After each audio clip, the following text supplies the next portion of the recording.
Captains Courageous by Rudyard Kipling. Chapter 6. The thing that struck him most was the exceedingly casual way in which some craft loafed about in the broad Atlantic. Fishing boats, as Dan said, were naturally dependent on the courtesy and wisdom of their neighbors, but one expected better things of steamers.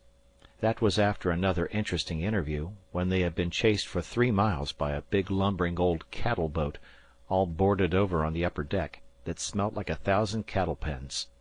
A very excited officer yelled at them through a speaking trumpet, and she lay and lolloped helplessly on the water while Disko ran the We're Here under her lee and gave the skipper a piece of his mind.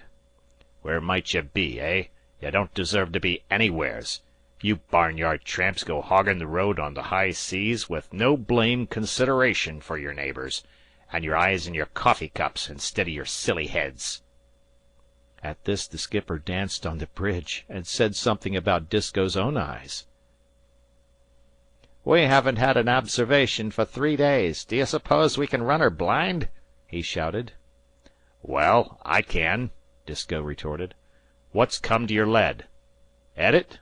Can't you smell bottom, or are them cattle too rank?" "What do you feed 'em?" asked Uncle Salters with intense seriousness, for the smell of the pens woke all the farmer in him. "They say they fall off dreadful on a voyage. Dunno as it's any of my business, but I've a kind of notion that oil cake broke small and sprinkled—" "Thunder!" said a cattleman in a red jersey as he looked over the side. "What asylum did they let his whiskers out of?" "Young feller," Salters began, standing up in the fore rigging, "let me tell you, 'fore we go any further, that I've—" The officer on the bridge took off his cap with immense politeness. "Excuse me," he said, "but I've asked for my reckoning. If the agricultural person with the hair will kindly shut his head, the sea-green barnacle with the walleye may perhaps condescend to enlighten us." "Now you've made a show of me, Salters," said Disko angrily. He could not stand up to that particular sort of talk, and snapped out the latitude and longitude without more lectures. "Well, that's a boatload of lunatics, sure," said the skipper as he rang up the engine room and tossed a bundle of newspapers into the schooner. "Of all the blamed fools, next to you, Salters, him and his crowd are about the likeliest I've ever seen," said Disko as the We're Here slid away. "I was just giving him my judgment on lulysickin' round these waters like a lost child, and you must cut in with your fool farmin'. Can't you never keep things separate?" Harvey, Dan, and the others stood back, winking one to the other in full of joy, but Disko and Salters wrangled seriously till evening, Salters arguing that a cattle boat was practically a barn on blue water, and Disko insisting that, even if this were the case, decency and fisher pride demanded that he should have kept things separate. Long Jack stood in silence for a time. An angry skipper makes an unhappy crew, and then he spoke across the table after supper. "For what's the good of bodderin' what they'll say?" said he. "They'll tell that tale agin us for years, that's all," said Disko. "Oil cake sprinkled." "With salt, of course," said Salters, impenitent, reading the farming reports from a week-old New York paper. "It's plumb mortifyin' to all my feelin's," the skipper went on. "Can't see it that way," said Long Jack, the peacemaker. "Look at here, Disko. Is there another packet afloat this day and this weather could have met a tramp and over above given her reckoning? Over and above that, I say, could have discoursed with her quite intelligent on the management of steers and such at sea? Forget it. Of course they will not. 'Twas the most compendious conversation that I've ever accrued. Double game and twice running, all to us." Dan kicked Harvey under the table, and Harvey choked in his cup. "Well," said Salters, who felt that his honor had been somewhat plastered, "I said I didn't know 'twas any business of mine 'fore I spoke." "And right there," said Tom Platt, experienced in discipline and etiquette, "right there. I take it, Disko, you should have asked him to stop if the conversation was likely, in your judgment, to be anyways what it shouldn't." Dunno but that's so, said Disko, who saw his way to an honourable retreat from a fit of the dignities. Why, of course it was so, said Salters. You bein' skipper here, and I'd cheerful have stopped on a hint, not from any leadin' or conviction, but for the sake of bearin' an example to these two blame boys of ours. Didn't I tell you, Harve, 'twould come around to us 'fore we'd done? Always those blame boys. But I wouldn't have missed the show for a half share in a halibutter, Dan whispered. Still, things should have been kept separate, said Disko, and the light of new argument lit in Salters's eye as he crumbled cut plug into his pipe. There's a power of vartue in keepin' things separate, said Long Jack, intent on stilling the storm. That's what Staining and Hare's fund when he sent Counahan for skipper on the Manila Ticoon, instead of Captain Newton that was took with inflammatory rheumatism and couldn't go. Counahan the Navigator, we called him. Nick Counahan, he never went aboard for a night without a pond of rum somewheres in the manifest, said Tom Platt, playing up to the lead. He used to burn round the commission houses to Boston looking for the Lord to make him captain of a towboat on his merits. Sam Coy, up to Atlantic Avenue, gave him his board free for a year or more on account of his stories. Counahan the Navigator.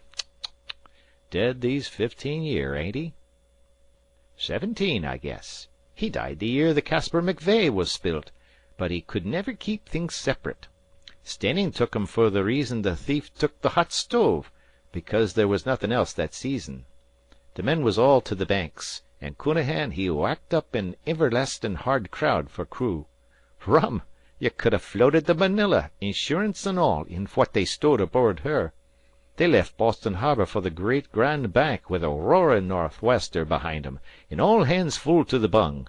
And the heavens looked after 'em, for divil a watch did they set, and divil a rope did they lay hand to, till they'd seen the bottom of a 15-gallon cask of bug juice.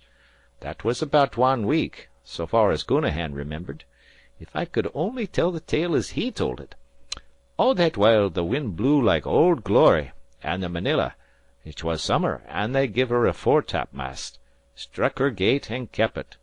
Then Counahan took the hog yoke, and thrembled over it for a while, and made out, betwixt that and the chart, and the singin' in his head, that they was to the south'ard of Sable Island, gettin' along glorious, but speakin' nothin'. Then they broached another keg, and quit speculatin' about anything for another spell. The Manila, she lay down when she dropped Boston Light, and she never luffed her lee rail up to that time. Hustlin' on 'em one of the same slant, but they saw no weed, nor gulls, nor schooners, and prisintly they obsarved they'd been out a matter of 14 days, and they mistrusted the bank had suspended payment. So they sounded, and got 60 fathom. "That's me," says Counahan. "That's me every time. I've run her slat on the bank for ye, and when we get 30 fathom we'll turn in like little men. Counahan is the boy," says he. "Counahan the Navigator." Next cast they got 90. Says Counahan, "Either the lead lines took to stretchin' or else the bank sunk." They hauled it up, bein' just about in that state when it seemed right and reasonable, and set down on the deck countin' the knots, and gettin' her snarled up heejus. The Manila she'd struck her gait, and she held it, and presently along come a tramp, and Counahan spoke her. "Have ye seen any fishin' boats now?" says he, quite casual. "There's lashin's of 'em off the Irish coast," says the tramp. "Ah! Go shake yourself," says Counahan. "For what have I to do with the Irish coast?" "For what are you doing here?" says the tramp. "Sufferin' Christianity," says Counahan. He always said that when his pump sucked and he was not feelin' good. "Sufferin' Christianity," he says. "Where am I at?" 35 mile west sou'west of Cape Clear," says the tramp, "if that's any consolation to you." Counahan fetched one jump, 4 feet 7 inches measured by the cook. "Consolation!" says he, bold as brass. "D'ye take me for a dialect? 35 mile from Cape Clear, and 14 days from Boston Light. Sufferin' Christianity, 'tis a record, and by the same token I've a mother to Skibbereen. Think of it! The gall of 'em! But you see, you can never keep things separate." The crew was mostly Cork and Kerry men, barrin' one Marylander that wanted to go back, but they called him a mutineer, and they ran the old Manila into Skibbereen, and they had an illigant time visitin' it round with friends on the old sod for a week. Then they went it, and it cost 'em 32 days to beat to the Banks again. 'Twas gettin' on towards fall, and grub was low, so Counahan run her back to Boston, wid no more bones to it." "And what did the firm say?" Harvey demanded. "What could they? The fish was on the Banks, and Counahan was at T Wharf talkin' in his record trip east. They took the satisfaction out of that, and it all came of not keepin' the crew and the rum separate in the first place, and confusin' Skibbereen with Queeroo in the second. Counahan the navigator, rest his soul, he was an impromptu citizen." "Once I was in the Lucy Holmes," said Manuel in his gentle voice. "They not want any of our fish in Gloucester. Eh, what? Give us no price, so we go across the water, and think to sell to some Fayal man. Then it blow fresh, and we cannot see well. Eh, what? Then it blow some more fresh, and we go down below and drive very fast. No one know where. By and by we see a land, and it get some hot. Then come 2, 3 nigger in a brick. Eh, what? We ask where we are, and they say, now what you all think?" Grand Canary, said Disko, after a moment. Manuel shook his head, smiling. "Blanco," said Tom Platt. No, worse than that. "We was below Bezagos, and the brick she was from Liberia. So we sell our fish there. Not bad, so? Eh, what?" "Can a schooner like this go right across to Africa?" said Harvey. Go round the Horn if there was anything worth goin' fer, and the grub holds out," said Disko. "My father he run his packet, and she was a kind o' pinky, about 50 ton, I guess. The Rupert. He run her over to Greenland's icy mountains the year half our fleet was tryin' after cod there. And what's more, he took my mother along with him, to show her how the money was earned, I presume. And they was all iced up, and I was born at Disko. Don't remember nothin' about it, o' course. We come back when the ice eased in the spring, but they named me for the place. Kind o' mean trick to put up on a baby, but we're all bound to make mistakes in our lives." "Sure, sure," said Salters, wagging his head. "All bound to make mistakes, and I tell you 2 boys here that you've made a mistake. You don't make fewer'n 100 a day. The next best thing's to own up to it like men." Long Jack winked one tremendous wink that embraced all hands except Disko and Salters, and the incident was closed. Then they made berth after berth to the northward, the dories out almost every day, running along the east edge of the Grand Bank in 30 to 40 fathom water, and fishing steadily. It was here Harvey first met the squid, who was one of the best cod baits, but uncertain in his moods. They were waked out of their bunks one black night by yells of "Squid-o!" from Salters, and for an hour and a half every soul aboard hung over his squid jig, a piece of lead painted red and armed at the lower end with a circle of pins bent backward like half-opened umbrella ribs. The squid, for some unknown reason, likes and wraps himself around this thing, and is hauled up ere he can escape from the pins.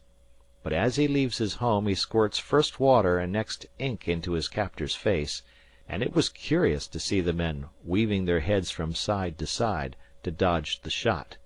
They were as black as sweeps when the flurry ended, but a pile of fresh squid lay on the deck, and the large cod thinks very well of a little shiny piece of squid tentacle at the tip of a clam-baited hook. Next day they caught many fish, and met the Carrie Pitman, to whom they shouted their luck, and she wanted to trade 7 cod for 1 fair-sized squid. But Disko would not agree at the price, and the Carrie dropped sullenly to leeward and anchored half a mile away, in the hope of striking on to some for herself. Disko said nothing till after supper, when he sent Dan and Manuel off to buoy the We're Here's cable, and announced his intention of turning in with the broadaxe. Dan naturally repeated these remarks to a dory from the Carrie, who wanted to know why they were buoying their cable, since they were not on rocky bottom. "Dad says he wouldn't trust a ferry boat within 5 mile o' you," Dan howled cheerfully. "Well, why don't he git out, then? Who's hindering?" says the other. "'Cause you jest the same as lee bowed him, an' he don't take that from any boat, not to speak o' such a driftin' gurry butt as you be." "She ain't driftin' any this trip," said the man angrily, for the Carrie Pitman had an unsavory reputation for breaking her ground tackle. "Then how do you make berths?" said Dan. "It's her best point o' sailin', an' if she's quit driftin', what in thunder are you doin' with a new jib boom?" That shot went home. "Hey, you Portugoosy organ grinder, take your monkey back to Gloucester. Go back to school, Dan Troop," was the answer. "Overalls! Overalls!" yelled Dan, who knew that one of the Carrie's crew had worked in an overall factory the winter before. "Shrimp! Gloucester shrimp! Get out, you Novy!" To call a Gloucester man a Nova Scotian is not well received. Dan answered in kind. "Novy yourself, you Scrabble towners! You Chatham wreckers! Git out with your brick in your stockin'!" And the forces separated, but Chatham had the worst of it. "I knew how 'twould be," said Disko. "She's drawed the wind round already. Someone oughter put a desist on that packet. She'll snore till midnight, and just when we're gittin' our sleep, she'll strike adrift. Good job we ain't crowded with craft hereaways. But I ain't goin' to up anchor for Chatham. She may hold." The wind, which had hauled round, rose at sundown and blew steadily. There was not enough sea, though, to disturb even a dory's tackle, but the Carrie Pitman was a law unto herself. At the end of the boys' watch they heard the crack, crack, crack of a huge muzzle-loading revolver aboard her. "Glory, glory, hallelujah!" sung Dan. "Here she comes, Dad. Butt end first, walkin' in her sleep, same as she done on Queero." Had she been any other boat, Disko would have taken his chances, but now he cut the cable as the Carrie Pitman, with all the North Atlantic to play in, lurched down directly upon them. The We're Here, under jib and riding sail, gave her no more room than was absolutely necessary.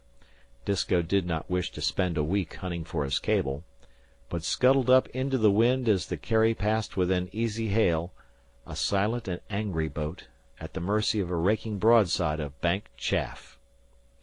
"Good evenin'," said Disko, raising his headgear. "And how does your garden grow?" "Go to Ohio and hire a mule," said Uncle Salters. "We don't want no farmers here." "Will I lend you my dory anchor?" cried Long Jack. "Unship your rudder and stick it in the mud," said Tom Platt. "Say!" Dan's voice rose shrill and high, as he stood on the wheel box. "Say! Is there a strike in the overall factory, or have they hired girls, you shackamaxons?" "Veer out the tiller lines," cried Harvey, "and nail 'em to the bottom." That was a salt-flavored jest he had just been put up to by Tom Platt. Manuel leaned over the stern and yelled, "Jonah Morgan play the organ! Ha ha ha!" He flourished his broad thumb with a gesture of unspeakable contempt and derision, while little Penn covered himself with glory by piping up, "Gee, a little! Hish! Come here! Haw!" They rode on their chain for the rest of the night, a short, snappy, uneasy motion, as Harvey found, and wasted half the forenoon recovering the cable. But the boys agreed the trouble was cheap at the price of triumph and glory, and they thought with grief over all the beautiful things that they might have said to the discomfited Carrie. End of chapter.